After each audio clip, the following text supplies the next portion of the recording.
আসসালামু আলাইকুম। আমি আফরোজা রেনিস। আফরোজাস কিচেনে আপনাদের সবাইকে নতুন একটি রেসিপি দেখার জন্য স্বাগত জানাচ্ছি। আশা করি আপনাদের ভালো লাগবে। রান্নাঘরে থাকা অল্প কিছু উপকরণ দিয়ে এই রেসিপিটি বানাচ্ছি। এটা প্যানকেক বলে, অনেকে কেক বলে, যে যা বলেন। তবে এর জন্য যা যা লাগছে আমি দেখিয়ে দিচ্ছি আপনাদেরকে। আমি নিয়েছি 1 চামচ চিনি, 1 চামচ লবণ, লবণটা পরিমাণ মতো, 1 চামচ গুঁড়া দুধ, একটা ডিম, 1 চামচ বেকিং পাউডার, 1 কাপ ময়দা এবং 1 কাপ দুধ। ময়দার জায়গায় আপনারা চাইলে আটাও নিতে পারেন। এরপরে আমি এগুলো চিনি, লবণ আর ডিম, এই তিনটে উপকরণ আমি ব্লেন্ডার করে নিচ্ছি। আপনারা চাইলে এটা কাঁটা চামচের সাহায্যে একটা বাটিতে করে ভালো করে ফেটে নিতে পারেন।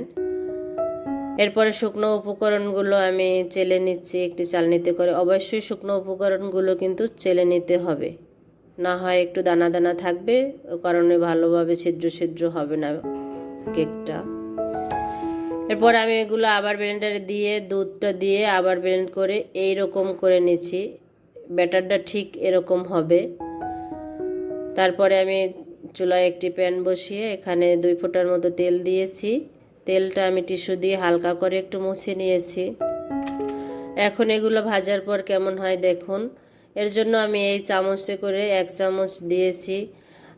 এই চামচটা করে দিলে হবে কি সবগুলো একই সাইজের হবে, দেখতে ভালো লাগবে।